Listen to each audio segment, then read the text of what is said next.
Buenos días, iglesia, una nueva oportunidad en mi vida que considero una bendición de llevar la palabra. Acabamos de finalizar la semana pasada la última serie, así que hoy tenemos una serie nueva. Una de las ventajas, de las bendiciones de la serie es que nos permite ir mucho más allá. A veces nos limitamos en una sola prédica y decimos faltó, nos hizo falta, pero cuando es una serie tenemos la oportunidad una y otra vez, semana tras semana, de poder agregar conocimiento, de poder ir creciendo en la oportunidad en un tema en específico.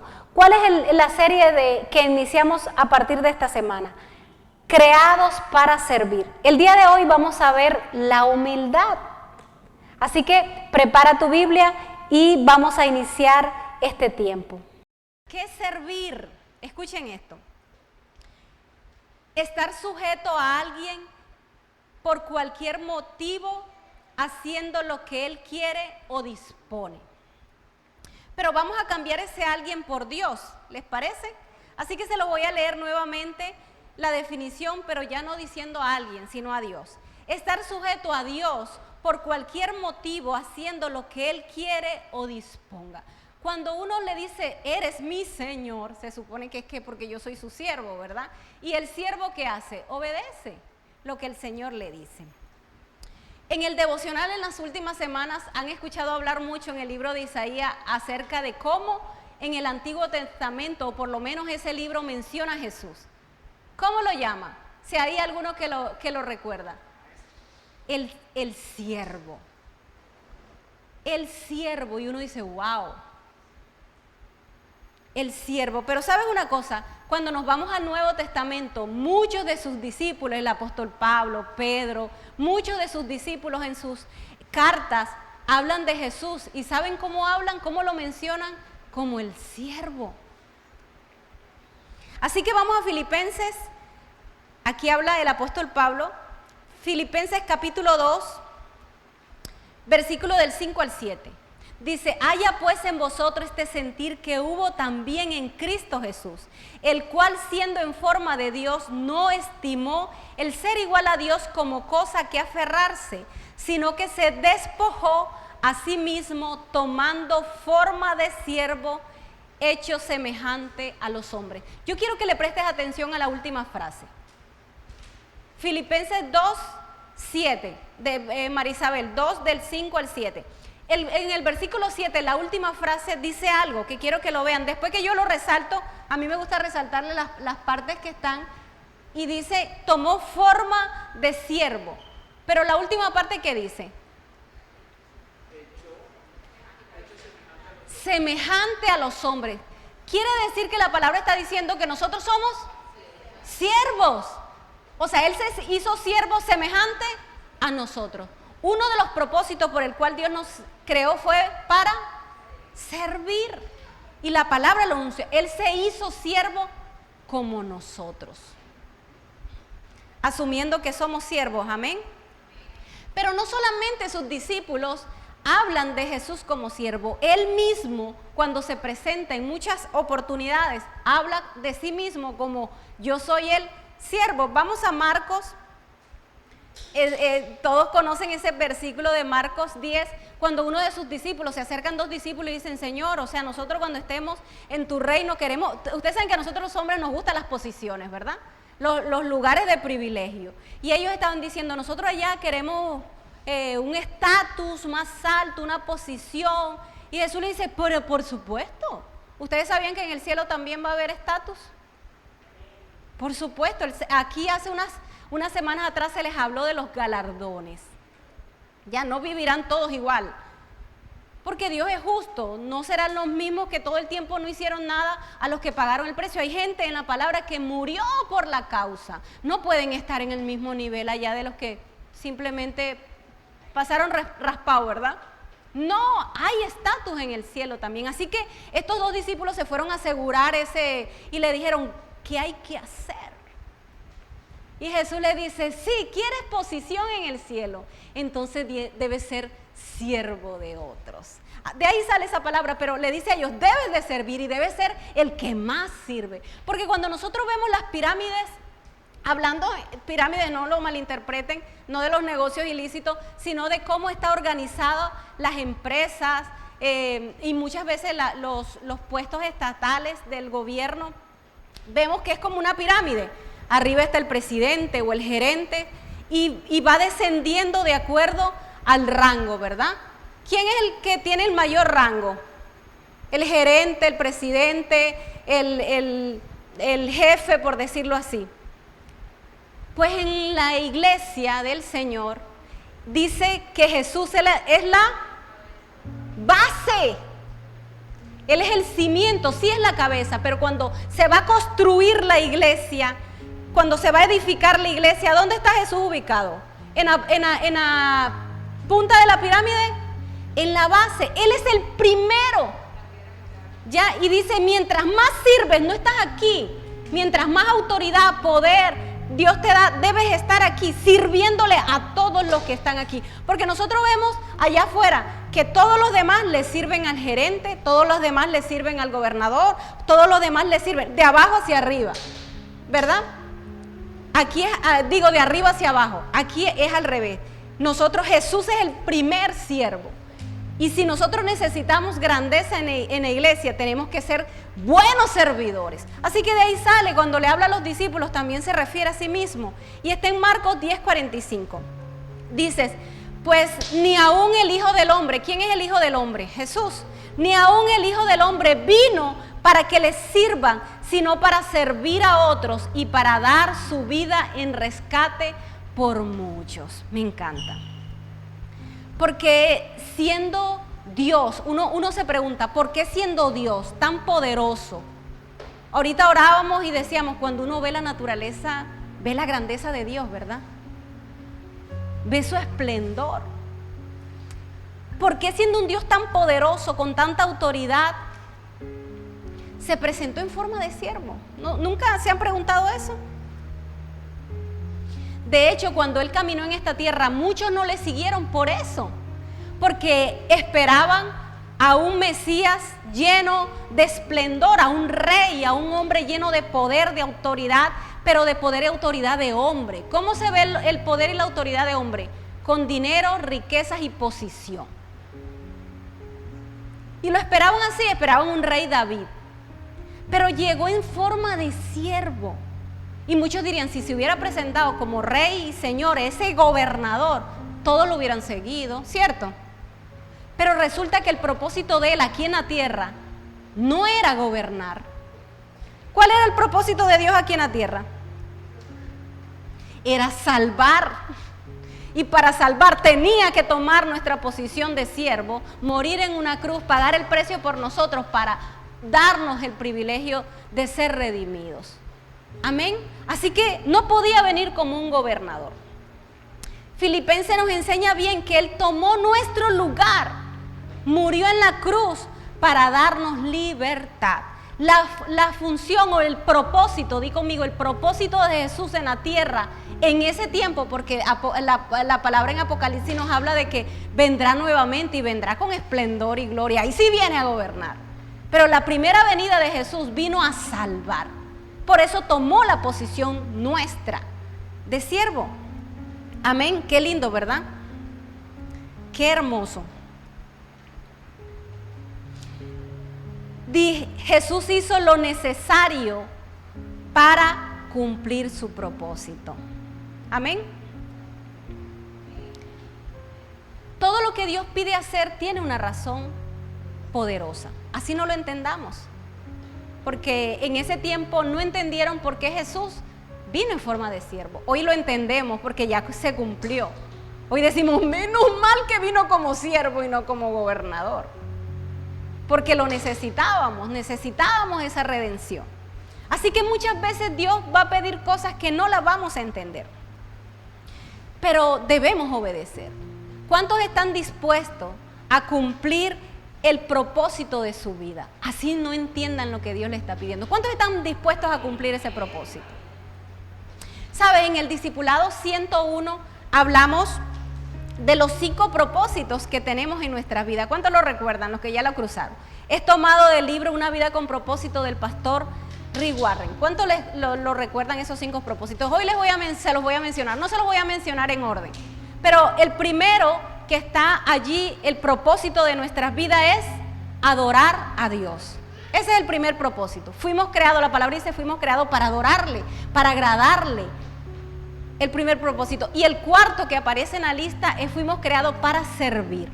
Pero me llama la atención algo que tiene el apóstol Pablo en Romanos 12:1. Así que ve conmigo y mira lo que él dice acerca del adorar y del servir. Dice, por lo tanto, amados hermanos, les ruego que entreguen su cuerpo a Dios por todo lo que Él ha hecho a favor de ustedes. Que sea un sacrificio, di conmigo, sacrificio, vivo y santo, la clase de sacrificio que a Él le agrada. Esa es la verdadera forma de adorarlo. La verdadera forma de adorar es servir. Porque cuando tú hablas de entrega, cuando tú hablas de sacrificio, cuando tú hablas de despojarte, eso es servir. Así que fuimos creados para servir y para adorarle, van 2 y todo tiene que ver con lo mismo. ¿Cuántos están de acuerdo? Dios tiene algo claro, que una de las cosas que me enamoró de mi esposo, a veces mis hijos me preguntan, y le digo yo, no fueron los ojos verdes. Yo sí lo chiflé de una, pero me vio pasar, pero lo entiendo. Pero a mí no fue físicamente lo que me atrajo de mi esposo, me atrajo que Yair siempre, los que los conocen desde siempre ha sido apasionado por servir. Siempre. O sea, ustedes lo ven, muchas de las cosas que están aquí él las hace. O sea, él no le importa ser el pastor para barrer, trapear, a poner el piso, poner las baldosas, venir a rodar. Él no le importa. Él no cree en que ya hay una posición y le impide servir. No, mientras más posición tiene, más debe de servir. Y a mí eso me encantaba de él. De verlo tan apasionado. Y nos unió eso porque compartimos eso, la pasión por servir. Así que Dios, una de las cosas que me ha enseñado a través de mi esposo es el propósito que tiene el servicio. Dios sabe que no podemos cumplir nuestro propósito de vida si no servimos. No podemos cumplirlo si no servimos. ¿Por qué? ¿Por qué? Porque para ser un siervo, apenas voy a entrar al tema de hoy, porque para ser un siervo se necesita humildad. Así que en la serie Creados para Servir, hoy vamos a hablar del valor indispensable para hacer lo que se llama humildad. Amén. No se puede hablar de humildad sin hablar de Jesucristo. Así que vamos por favor a Juan. Quiero que te ubiques allí en Juan, porque vamos a estudiar del capítulo 13, del 3 al 15, pero lo vamos a ir estudiando por parte. Amén. Entonces del 13 al 15 no te muevas de allí porque lo vamos a ir escudriñando. Pero Juan capítulo 13, versículo del 3 al 5 dice, Jesús, di conmigo, sabía. Jesús sabía que el Padre le había dado autoridad sobre todas las cosas que había venido de Dios y regresaría a Dios. Así que se levantó de la mesa, se quitó el manto, se ató una toalla a la cintura y echó agua en una palangana. Luego comenzó a lavar los pies a los discípulos y a acercárselos con la toalla que tenía en la cintura. Amén. Una de las cosas que uno puede ver claro, y se lo resalté en la palabra, es que Jesús que sabía el poder y la autoridad que tenía. No era que él desconocía su poder y autoridad, él la sabía. ¿Por qué? Porque muchas veces la humildad la interpretamos como una baja, digamos, amor de uno mismo, un bajo conocimiento del valor que yo tengo, ¿verdad? Ahorita se los voy a definir. Porque la humildad, bueno, aquí está, se las voy a dar de una vez. La humildad no es creerse menos que los demás. Jesús sabía el poder y la autoridad que él tenía de parte de Dios y de quién venía. Así que no es creerme menos que los demás, no es considerarse inservible. Humildad, para los que copian, es entender que lo que somos y hacemos es solo por la gracia de Dios en nosotros. Ahí lo dice claro, él sabía de dónde venía ese poder y la autoridad. ¿De dónde viene? ¿De dónde viene nuestra gracia? ¿De dónde viene nuestra sabiduría? Proviene de Él. Así que no se trata de humildad a aquellos que se creen poco. No, eso no es humildad.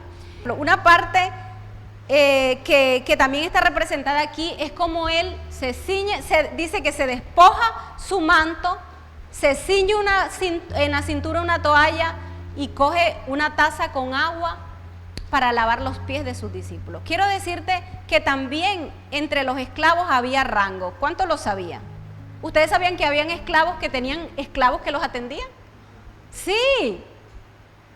A veces lo vemos en las películas, pero eso es real. O sea, entre los esclavos también había rango y lo podemos ver en la vida de José. José era un esclavo en la casa de Potifar, pero él era un administrador. No era el que limpiaba, sino el que administraba. Tenía un rango superior, José como esclavo. Pero Jesús, dentro de los esclavos, que se puede decir que son los siervos más siervos, no tomó la posición más alta, porque en las casas había un lugar más bajo en los rangos para los siervos, para los esclavos, y era lavar los pies, porque todos sabemos que en ese tiempo no andaban en carro, ¿verdad? ¿Cuántos lo saben? En ese tiempo andaban a pie o en animal, pero la gran mayoría era a pie. Y no usaban botas, ni zapatos cerrados, ni tenis. ¿Qué usaban? Sandalias. ¿Y qué pasa y no había pavimento? Así que, ¿qué pasa cuando nosotros caminamos en sandalias en tierra? ¿Qué pasa? Se ensucia. Así que había una tradición. El esclavo de menor rango en una casa tenía la función de lavarle los pies a los invitados especiales, claro está. Eso lo vemos cuando él llega a la casa de Simón, ¿verdad? Y la mujer quiebra el frasco de perfume y empieza a ungir. Y Simón, un hombre de estatus alto, le dice, si este hombre supiera, no se dejaría lavar las manos de los pies de esta mujer. Pero Jesús, que leía la mente, le contesta y le dice, tú no me viste a mí digno para lavarme los pies cuando llegué a tu casa.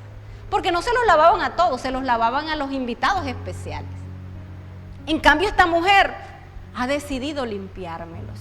Era una tradición en las casas coger el esclavo de menor rango para que lavara los pies de los invitados especiales cuando entraban, porque venían con los pies llenos de barro, llenos de tierra, del camino, del trayecto.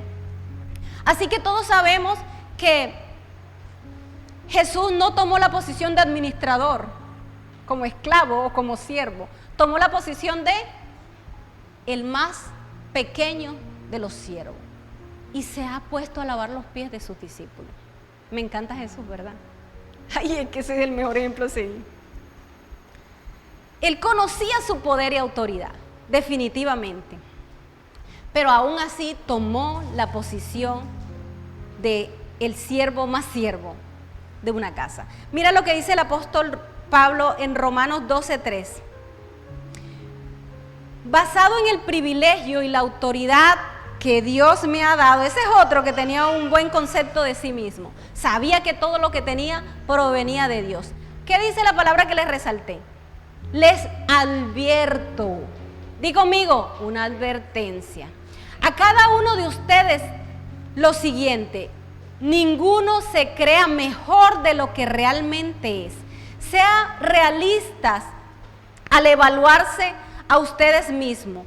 Háganlo según la medida de la fe que Dios les ha dado. ¿Según qué nos debemos medir? Porque hay que ser realistas, pero no de acuerdo a la condición en la que vivo, sino de acuerdo a lo que Dios me ha dado. Ahorita que veníamos en camino, le hablábamos a nuestra hija y le decíamos, hija, tu posición no depende del lugar en el que estudias, del lugar en el que vives, del carro en el que andas, no depende de eso. Depende de lo que Dios te ha dado. Ahí es donde está la verdadera grandeza. Hay gente que tiene muchas cosas de esas y no son buenas. No son grandes, porque son grandes de pronto para los hombres, pero para Dios no son grandes, son desagradables para Dios. Quiere decir que nuestra grandeza no está medida por esas cosas, ¿cierto? Así que tenemos que evaluarnos, no de acuerdo a la condición social que tenga, sino a lo que Dios me ha dado, a lo que yo he recibido. De acuerdo a eso debo evaluarme. Amén. Miren, cuando se trata del ser humano, es una de las cosas más difíciles evaluarnos a nosotros mismos, porque nuestros ojos miran ¿hacia dónde? Hacia afuera. Nosotros necesitamos mirarnos en un espejo para vernos y casi nunca recordamos nuestro rostro. ¿No les pasa? Yo tengo claridad del rostro de todos, pero el mío así como que por las fotos, porque hoy en día hay muchas fotos, pero no es lo mismo porque no la veo todo el tiempo, no me veo a sí mismo. Así que la única manera de yo verme y evaluarme es a través del Espíritu Santo de Dios, porque esos son los ojos internos que tenemos, ¿verdad? Ese sí nos redarguye y nos dice, ajá, ¿y tú qué estás haciendo? ¿O por qué no lo estás haciendo? Así que para el ser humano es difícil evaluarnos. Así que por eso Él dice, les advierto. Y además, nos es difícil distinguir el orgullo. Si yo les mandara, no lo vayan a levantar, pero si yo les mandara a levantar las manos, todos los que son orgullosos, las levantarían unos cuantos. Y quiero decirte que tendríamos que levantarlos, yo diría que todos. Porque hay rasgos de orgullos diferentes, pero los conocidos son los que son altivos, ¿verdad? De pronto, prepotentes. Pero ¿sabías que la terquedad es orgullo? Esa obstinación a siempre tener la razón, eso es orgullo. Y no se ve. Hay gente que distingue el orgullo con timidez. Pero apenas tienen un poquitín de poder, y sale a flote lo que estaba ahí adentro. No estoy diciendo que siempre la timidez es eso, sino que a veces es inseguridad. Así que les voy a poner un ejemplo para que lo podamos entender, ¿verdad? La mejor forma de distinguir algo que es muy, di conmigo, muy difícil, distinguir el orgullo en mí. Pero tenemos que hacer esa tarea, porque quiero decirte, la razón por la que muchas veces Dios no nos ha dado lo que tiene que dar es por el orgullo, porque no estamos preparados. Así que te voy a poner un ejemplo muy conocido en la palabra. ¿Cuántos conocen al rey Saúl? El primer rey de Israel. Cuando a Saúl, para los que anotan porque no lo busqué, eso está en el primer libro de Samuel 9:21. Cuando a Saúl es elegido para ser rey, cuando Samuel lo va a ungir, ¿cómo reacciona Saúl? ¿Cuánto lo recuerda? Él dice, no, yo no soy digno de eso. Usa estas palabras, yo soy de la tribu más pequeña. Y de esa tribu más pequeña, que era la Benjamín, yo soy la familia más pequeña de ella. O sea, de los pequeños, yo soy el más pequeño. Y cuando uno oye eso, dice, qué hombre tan humilde, ¿cierto? No soy digno de ser rey. Y ahora les pongo el ejemplo de David. Mandan al pelado de 17 años a llevar el almuerzo a los hermanos que estaban en la guerra. Y el mucho viene mirando como todo pelado, ¿verdad? Como todo muchacho. Y se encuentra con un panorama. Imagínense a David con su mochilita, con sus almuerzos y sus quesos.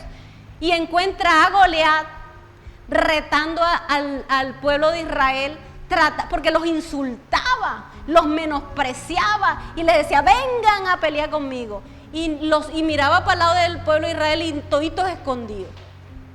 Y David de una vez fue que se fue levantando las mangas. Este hijo de su madre, ¿qué es lo que se cree? De una. Cuando uno mira dice, qué altivo, este pelito que se cree.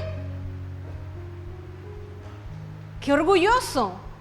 De una vez pelea con el gigante. Pero cuando analizamos la palabra, descubrimos, mira, en Jueces, tampoco lo busqué, pero se los doy para que lo puedan estudiar en casa. En Jueces 19:21 nos explican por qué Benjamín, ustedes saben que Benjamín era el hijo menor de Jacob, ¿verdad? Cuando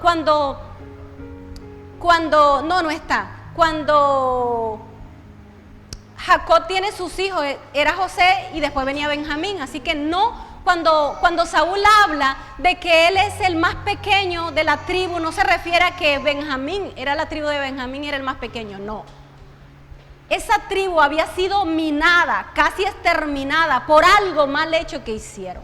Y lo pueden encontrar en Jueces 19 del 20 en adelante. Ellos cometieron algo terrible, a tal punto que las demás tribus se unieron y se fueron en batalla contra ellos. Querían exterminarlos. Y los poquitos que quedaron, las otras tribus dijeron, no queremos saber, que nuestras hijas se casen con ustedes. No queremos saber nada de ustedes. Los despreciaron, los tuvieron en poco. Así que cuando uno ve, Saúl viene de una tribu que había sido despreciada, menospreciada, humillada, tenida en poco, apartada. Había mucho que en él, complejos. ¿Qué pasa con una persona que ha sido apartada y tenida en poco? ¿Qué le pasa? ¿Qué le pasa a esa persona? Tiene complejo de inferioridad. Así que cuando él habla y dice, yo no soy digno, no hablaba de una humildad, hablaba de un complejo. Por eso tenemos que tener claro que no es tener un mal concepto de mí, la humildad, o un bajo concepto de mí. Porque cuando David se presenta, entonces ustedes ven el panorama y dicen, wow, porque cuando leen la palabra y el rey Saúl, ese humilde, empezó a ganar riquezas, a poner posición y grandeza en su nombre. ¿Saben lo que hizo el rey Saúl? Construyó una estatua para que lo adoraran. ¿Ustedes sabían eso? Ganó una de las batallas más grandes y construyó una estatua para que le dieran la gloria al que le había dado la libertad pueblo. Ya no había sido Dios, ya se había olvidado de Dios. Ya resulta que el pueblo le debía la victoria a Saúl, porque la estatua era de Saúl. Qué humilde, ¿ah? ¿Y dónde estaba esa falsa humildad? ¿Dónde estaba? Escondida en una baja autoestima. Por eso hablo de que a veces esas personas no es que sean humildes, pero vemos a un David que mientras más riquezas y poder y posición adquiría, más honra y gloria le daba al Señor. Cuando uno lee el pasaje, cuando David reta a Goliat, no lo reta porque él se creía poderoso, porque él se creía invencible. Él lo reta porque dice, tú vienes a mí con espada y jabalina, pero yo voy a ti como, iglesia, en el nombre del Dios de los ejércitos. Él sabía que su poder, que su autoridad, ¿de dónde provenía? De Dios. Entonces mi concepto de grandeza debe estar basado en aquello que yo he recibido del cielo. Amén. No un alto estima más allá, ni poco tampoco. Por eso lo dice, evalúa de acuerdo a la fe. Me encanta David. Así que tenemos claro acerca de la humildad, ¿verdad? Que a veces le digo, ay, es tan humilde. Ay, hay personas que apenas las vemos que medio cogen alitas, revelan su verdadera humildad. No nos confundamos. Por eso Dios nos procesa, dile al que tiene a tu lado, por eso Dios nos procesa, para revelar eso que no es tan fácil para nosotros distinguir el orgullo que todos guardamos. ¿Sabías que el orgullo limita el hecho que podamos servir? Cuando me gusta porque la palabra dice que Jesús se despojó, se quitó el manto que tenía, el vestido que tenía. Yo te pregunto, ¿de qué te tienes que despojar tú para servir? ¿Qué es lo que te está limitando? ¿Complejos? ¿Inseguridades? ¿Terquedad? ¿Juicio? A esa gente que siempre está señalando muchas veces porque algo está dentro de ellos. Altivez, orgullo, vanidad, pereza. ¿Sabías que la pereza también es orgullo? Todo me lo merezco. Háganmelo a mí, no yo a ustedes. Así que yo quiero invitar a Richard y a su hermana Aileen que nos van a ayudar con un ejemplo. Aquí. Porque nosotros vemos el ejemplo de Jesús que venía que junto con sus discípulos, él vino y le lavó los pies. Yo quiero que miren el ejemplo de alguien lavándole los pies. Vamos a mirarlo. Lo único que le dije a Richard es dónde poner la silla y dónde ponerse él. ¿Cómo lo va a hacer? No le he dicho. Y le dije el lugar para que todos lo pudieran apreciar. ¿Todos lo aprecian de ahí? Yo también lo quiero ver. Ok.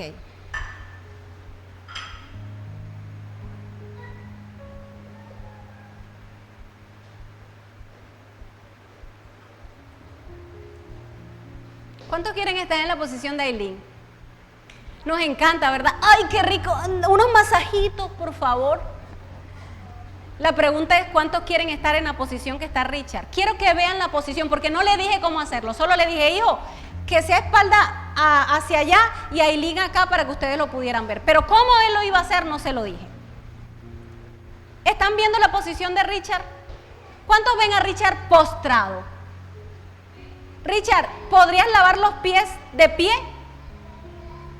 Sería muy difícil, ¿verdad, Richard? ¿Alguien podría lavar los pies de Aileen de pie sin postrarse?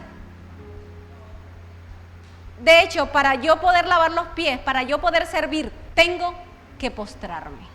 Si quieren, alguien suba y tome el lugar de Richard. Alguien diría, ¿por qué no el de Aileen? El de Richard, e intenta lavar los pies de Aileen sin postrarse.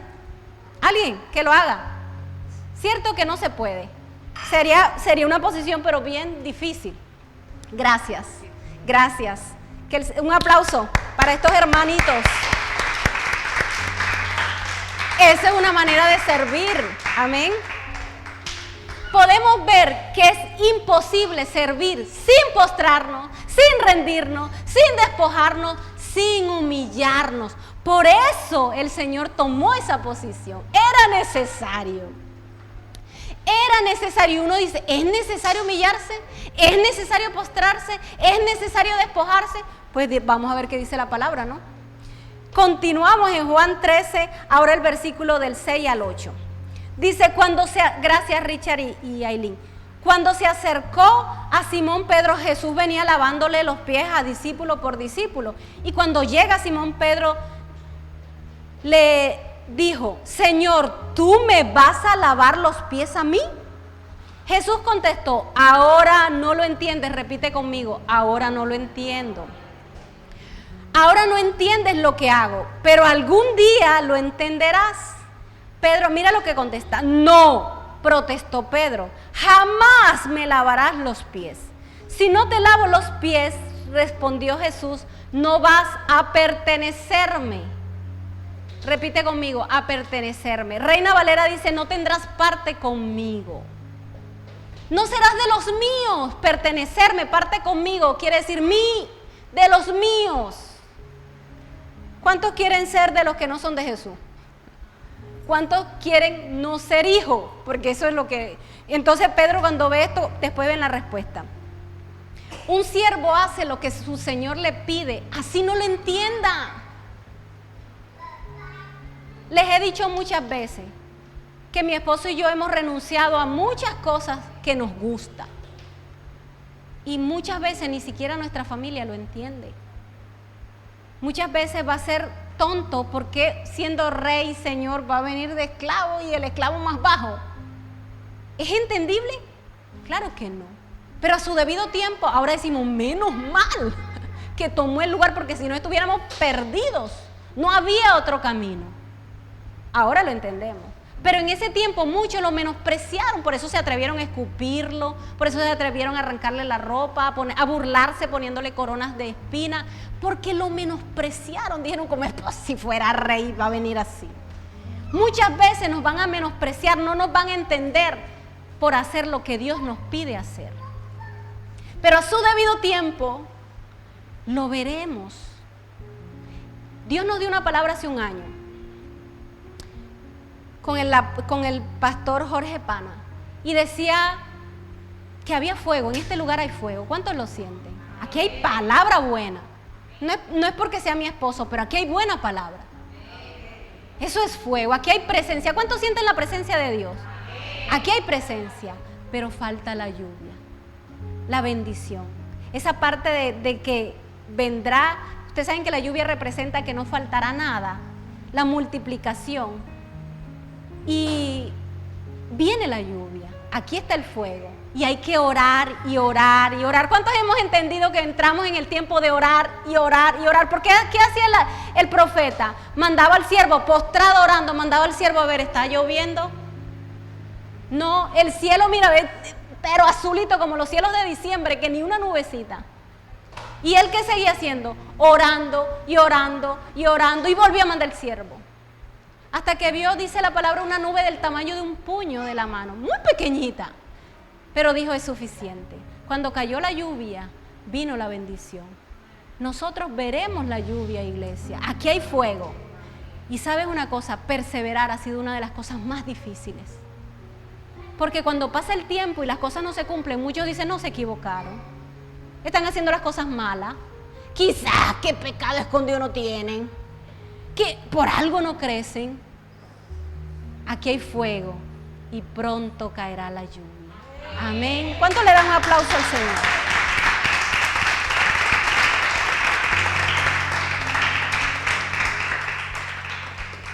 Definitivamente no se puede lograr ser humilde si no nos despojamos, si no nos humillamos, si no, aunque no lo entendamos, hagamos lo que Dios nos pide. Amén. Sea justo o no. Y el mejor ejemplo, como siempre, tampoco lo busqué, es Jesús en Getsemaní. Jesús clamó ¿cuántas veces? 3 veces. Él no quería morir en la cruz. Y quiero decirte que una de las cosas que me impactó cuando vi esa revelación de la palabra, Jesús no le importaba que lo iban a humillar, que lo iban a despedazar. Isaías dice que su cuerpo era una sola llaga, no había una sola parte de su cuerpo que no estuviera herido. Dice, la semana pasada veíamos en el devocional que su rostro era horrible. Imagínense los golpes que él recibió. Era horrible verlo, como cuando a alguien le meten una paliza que la gente así dice la palabra en Isaías, que se veía el rostro del Señor. No como lo representan en algunos lugares, ¿verdad? Es más, nadie bota hasta la última gota de sangre con 2 huequitos. Todo su cuerpo fue destrozado. Por eso derramó toda su sangre. Fue desfigurado, dice la palabra. No fue eso, quiero decirte, iglesia, por lo que él no quería pasar. No era la humillación, él fue desnudado. También lo vemos ahí como con un cosito ahí puesto, ¿verdad? Totalmente desnudado. Fue exhibido como Dios lo trajo al mundo. Humillado, escupido, burlado. Bájate si eres el Hijo de Dios de esa cruz. Se burlaban de él hasta el último momento. No fue por eso que él clamaba no pasar por allí.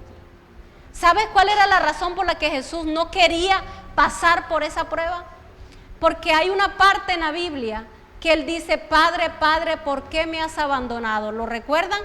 Cuando él cargó todos nuestros pecados en la cruz del Calvario, Dios y el pecado no combinan. Como el agua y el aceite, hubo una separación. A esa parte, a esa separación que él le tocó vivir por cargar nuestros pecados, era lo que él no quería vivir. Era lo que él no quería experimentar. No quería eso. Y se lo pidió 3 veces ahí en Getsemaní. Si es posible, pasa de mí esta copa. Pero que no se haga mi voluntad, sino la tuya. Al final, ¿qué hizo el siervo? ¿Qué hace el siervo al final? Lo entienda, no lo entienda, me guste, no me guste, sea justo, no sea justo, porque era justo que Jesús viviera todo eso por nosotros. No era justo. Para aquellos que dicen, no me parece justo que me toque hacer eso. Siempre, cuando te preguntes eso, dice, ¿será que sería justo que muriera Jesús por mis pecados? Tampoco, pero lo hizo, ¿verdad? Y esa debe ser nuestra mayor motivación. Así que, así no quisiera, el siervo obedeció y murió en una cruz. Amén. Quiero decirte, iglesia, que un corazón humilde, un corazón sin humildad, para los que anotan, eso me gustaría que se lo llevaran. Un corazón sin humildad no tiene Señor, no le pertenece a nadie. Porque cuando uno le pertenece a alguien, a eso le rinde uno cuenta, ¿verdad? Un corazón humilde no se rinde ante Dios. Un corazón sin humildad no se rinde ante nadie. Un corazón sin humildad no vive para servir a Dios, vive para su propio placer y beneficio. ¿Cuántos corazones hemos visto? Aquí no hay, pero ¿cuántos corazones hemos visto por fuera? Pero dicen, no, yo creo en Dios. Yo creo que existe un Dios, pero yo no le creo a Dios. Porque si le creyeran, le obedecieran. Amén. Filipenses, les voy a leer el mismo versículo, pero además añado el 8. Filipenses 2, 7 y 8. Sino que se despojó a sí mismo como tomando forma de siervo, hecho semejante a los hombres. Escuchen el 8. Y estando en la condición de hombre, se humilló a sí mismo, haciéndose obediente hasta la muerte y muerte de cruz. No hay mejor modelo a seguir que Jesucristo, ¿verdad? Definitivamente es difícil sin humildad servir a Dios. Y es precisamente humildad lo que Dios busca, por lo que nos pone a servir. Amén. Yo no puedo obedecer a alguien al que no me le rindo. Y hay mucha gente en las iglesias, aquí no hay, amén, por fe, pero que dicen Señor, Señor, pero hacen su voluntad, no la del Padre. Quiere decir que no son siervos, son dioses. Amén. Juan 13, del 9 al 11 ahora. Leamos la parte del 9 a 11. Entonces, lávame, mira lo que contesta Pedro. Entonces lávame también las manos y la cabeza, Señor. No solo los pies, exclamó Simón Pedro. Jesús respondió, una persona que se ha bañado bien no necesita lavar más que los pies para estar completamente limpio. Y ustedes, escuchen esto, y ustedes discípulos están limpios. Di, yo soy un discípulo de Dios, estoy limpio. Aunque no todos. Pues Jesús sabía que lo iban a traicionar. A eso se refirió cuando dijo, no todos están limpios. ¿A quién se refería? ¿A quién? A Judas. Quiere decir que Judas estaba entre los que le lavó los pies. Ese Dios sí nos da un ejemplazo.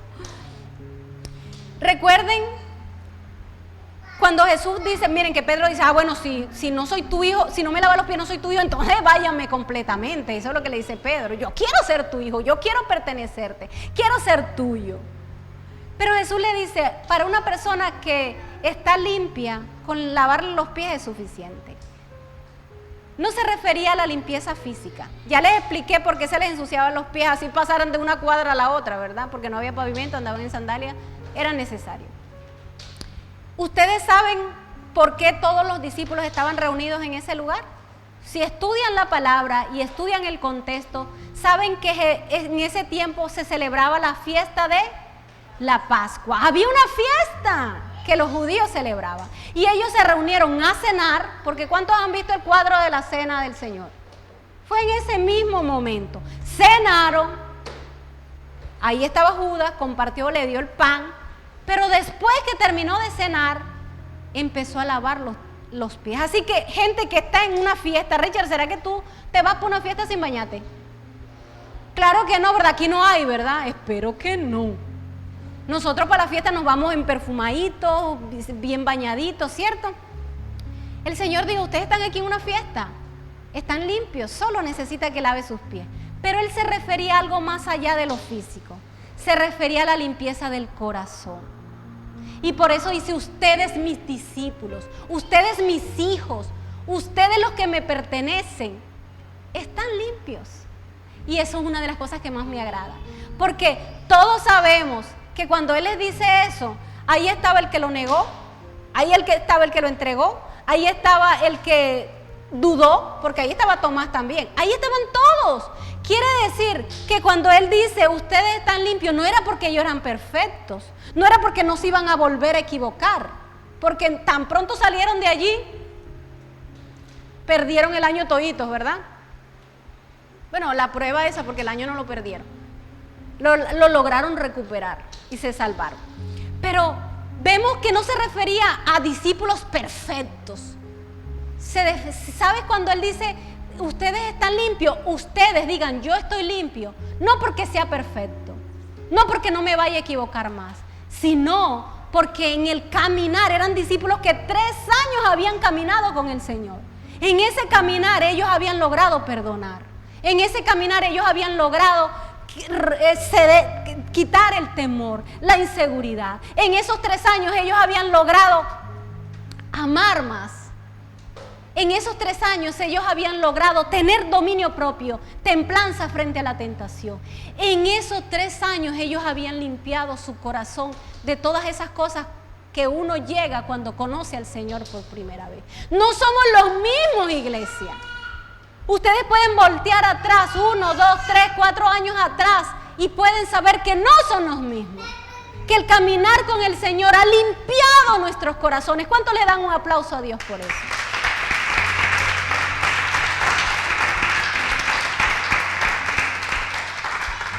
El caminar con Dios nos permite ver restauración. ¿Cuántos levantan la mano y dicen, yo he visto limpieza en mi corazón? Yo no soy la misma, yo no soy el mismo. Yo he visto restauración en mi vida. ¿Cuántos se animan a levantarlo? ¿Cuántos dan testimonio y decir, yo no soy el mismo? Dios ha limpiado mi corazón. Amén.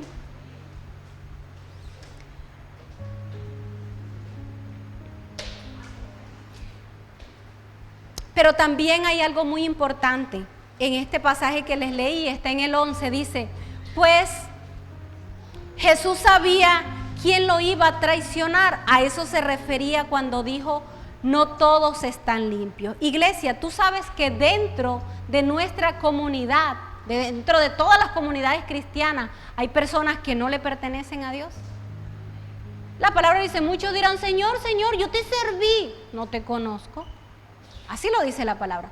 Dentro de las comunidades cristianas encontraremos personas que no conocen al Señor, que han mantenido una fachada allí. Y por eso son dados a criticar, a juzgar, a traer división, a traer destrucción. Quiero aclarar algo, para que no vayan a decir, todo criticón que tenga debilidad por criticón, vayan a decir, este es un satánico, no le pertenece al Señor. Hay hermanos en la fe que tienen esa debilidad también y están siendo transformados. Aún Dios no ha llegado al punto de transformarlos y quitarles la crítica y el juicio, ¿verdad? No son satánicos, para que no vayan a decir, o sea que el hermanito fulanito de tal no le pertenece al Señor. Quiero aclarar eso. Pero por lo general, alguien que pasa el tiempo y sigue siendo el mismo, es porque definitivamente no hay un Espíritu de Dios dentro de él que lo transforme. No le pertenece a Dios. Amén. Pero ¿qué hizo Jesús con ese que no le pertenecía? Clarita, ¿será que él se lo esquivó? Dijo, iba lavando discípulo por discípulo, y cuando llegó donde Judas, dijo, Judas no. ¿Será que Jesús hizo eso? Cuando partió el pan, para algunos que dicen, yo no puedo tomar la cena porque Jesús le dio el pan a Judas y el vino. Porque eso va en cada quien. ¿Quién me dice a mí que siendo la pastora no la estoy tomando indigna? Yo. Es mi corazón el que yo tengo que decir, Señor, hoy hay cena. Yo quiero que tú me perdones por eso. Tomarla dignamente. Nadie más. Porque solamente Él conoce mi corazón. Así que, señores, para aquellos que dicen, yo no sirvo porque ahí está fulanito de tal y yo no le voy a servir a él. ¿No han escuchado eso? Mira, cogen los ministerios de acuerdo a quien esté. Ay, es que este grupo sí me cae bien, este no. No, yo ahí no voy a servir porque ahí está. Ni Judas.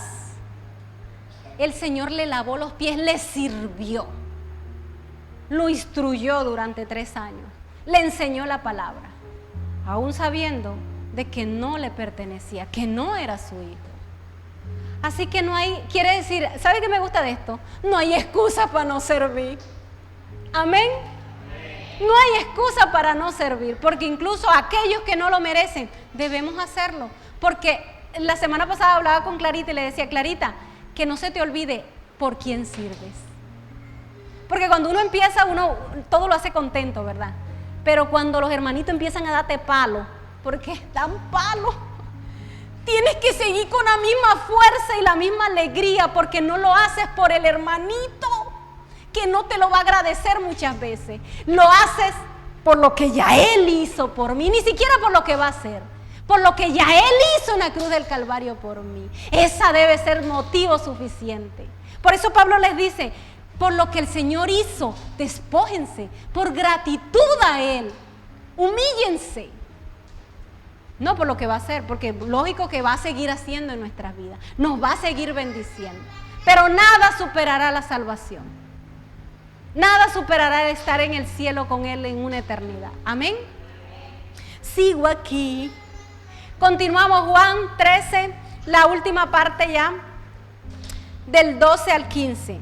Dice, después de lavarle los pies, y esto es, aquí terminamos. Después de lavarle los pies, se puso otra vez el manto, se sentó y preguntó, ¿entienden lo que acabo de hacer? Ustedes me llaman maestro y señor, y tienen razón, es porque es lo que soy. Y dado que yo, su maestro, su señor, les he lavado los pies a ustedes, les he lavado los pies, ¿ustedes qué, iglesia? Repítanlo duro, ¿ustedes qué? Lavarse los pies unos a otros. ¿Qué deben? Es una orden. Ustedes deben lavarse los pies los unos a los otros. Les di mi ejemplo para que lo sigan. ¿Para qué nos dio el ejemplo? Hagan lo mismo que yo he hecho con ustedes.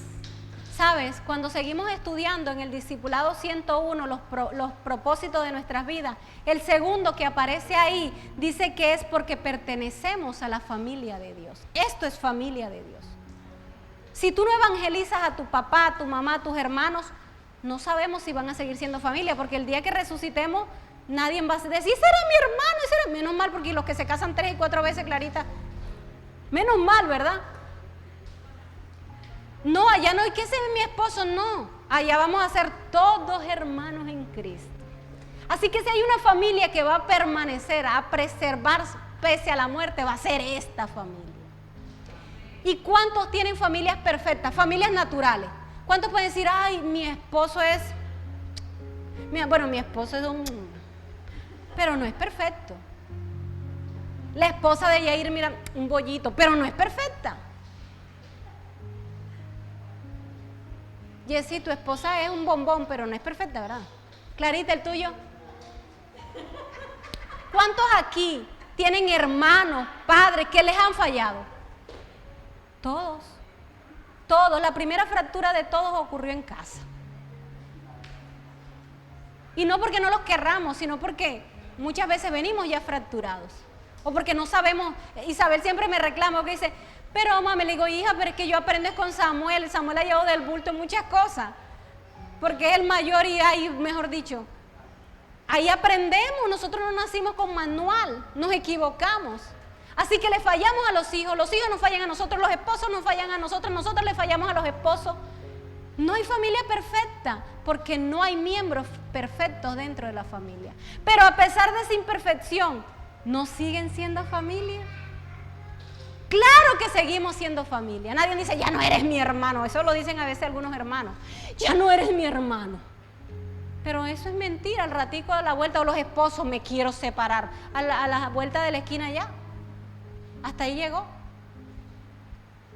Pues también en la familia de la fe hay hermanitos que te van a fallar, que te van a herir, que no son perfectos.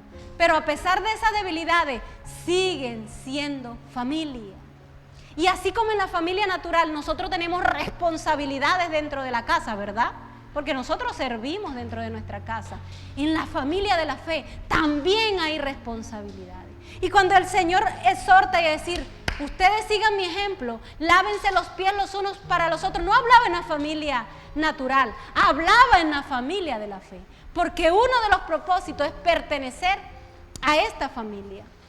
Hace unos días le hablaba a alguien y le decía, para nosotros sería muchísimo mejor quedarnos virtualmente en todos los aspectos. Pero no es lo que Dios manda hacer. De hecho, la limita que Dios usa para forjar esa escultura hermosa que está haciendo a ti es el hermanito que tienes al lado o al detrás. ¿Lo sabías? Por eso Él nos quiere juntos. Porque ahí es donde vamos a doblegar, a inclinarnos, aunque me caiga mal. Ahora tengo que orar para amarlo, Richard, porque ni siquiera le puedo servir por hipocresía.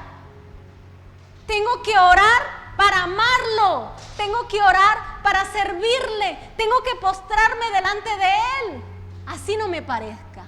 ¿Crees que eso no trae crecimiento? ¿Crees que eso no trae humildad? ¿Crees que eso no lima el orgullo? Iglesia, ¿cuánto le dan un aplauso al Señor?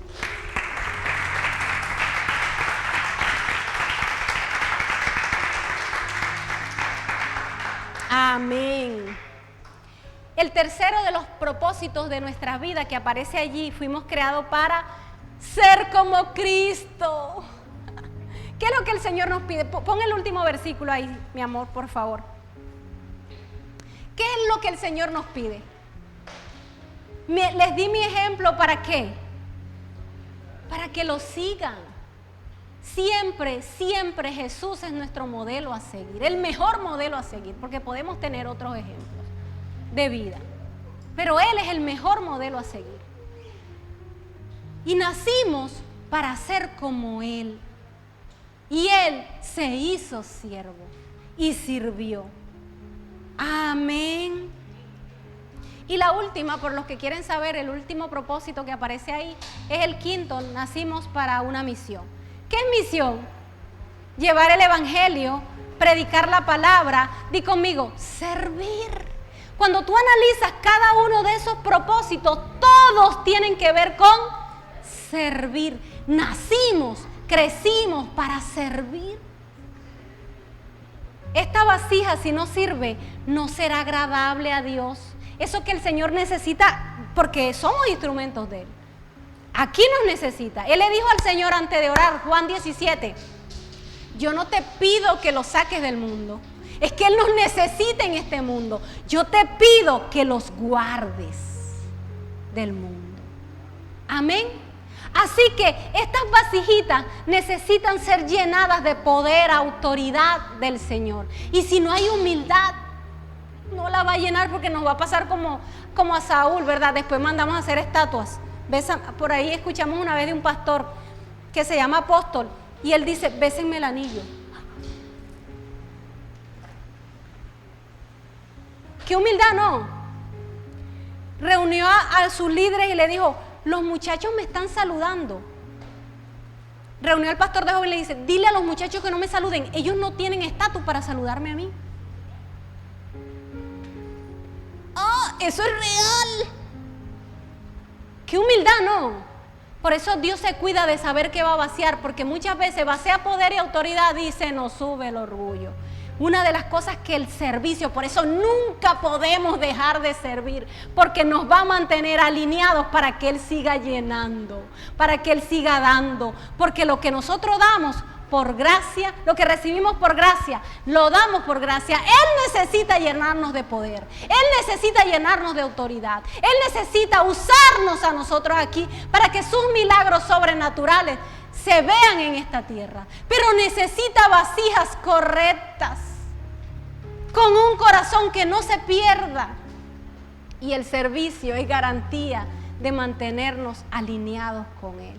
Amén. Yo quiero que te pongas en pie. Yo quiero que le des gracias a Dios por este tiempo. Sabes, te voy a dejar de tarea esto porque no me alcanza, pero no quiero que te lo pierdas. Quiero que leas en tu casa Romanos 12. Con eso vas a terminar en tu casa. Romanos 12, capítulo 12, versículo del 6 al 11. Por favor, hazlo. Eso va a complementar eso. ¿A qué nos llama el Señor a servir? Señor, yo te doy gracias porque tú eres fiel. Gracias porque todo lo que tú permites o pides hacer, lo haces con un propósito bueno para mí. Ni siquiera es para ti. Te adore o no te adore, te sirva o no te sirva, tú sigues siendo Dios. Pero cuando yo decido hacer lo que tú me pides, soy yo quien crezco, soy yo quien avanzo, soy yo quien menguo a mis debilidades y crece lo bueno de ti en mí. Ayúdame a entender, Señor, que lo que tú me pides hacer, Padre, lo haces para bien de mi vida. Soy luz para alumbrar esta tierra que tanto lo necesita. Ayúdame, Señor, a ser una vasija limpia, agradable. Señor, que no haya en mí orgullo, altivez, autosuficiencia. Que sea una vasija, Señor, dispuesta a todo. Tú te hiciste semejante a nosotros, te hiciste siervo. Nacimos para ser siervo.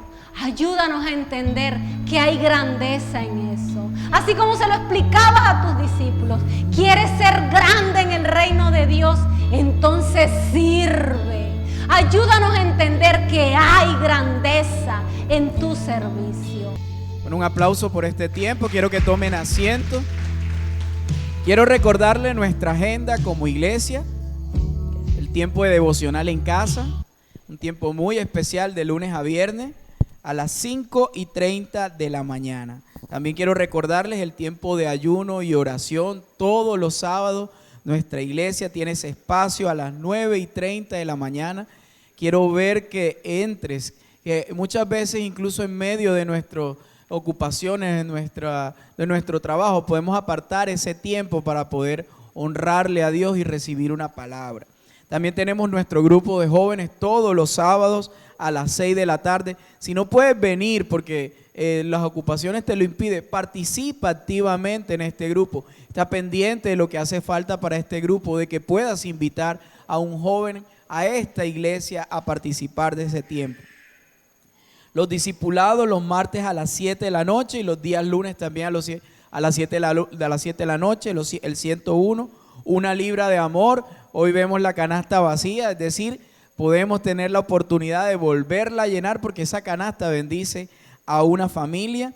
Y queremos dar gracias por los grupos de intercesión. Ya nuestra iglesia comenzó con los grupos de intercesión de lunes a sábado a las 7 de la noche, los días miércoles a las 7:30, ¿ok? Quiero que participes activamente en ese tiempo. Puedes acercarte a la pastora, llamarla, preguntarle cuál es el ID especial de cada día, porque son diferentes. Eso sí, te pedimos que seas puntual. Es un tiempo de media hora en el cual vamos a participar de ese tiempo para poder interceder por cada una de las peticiones de esta iglesia. Amén.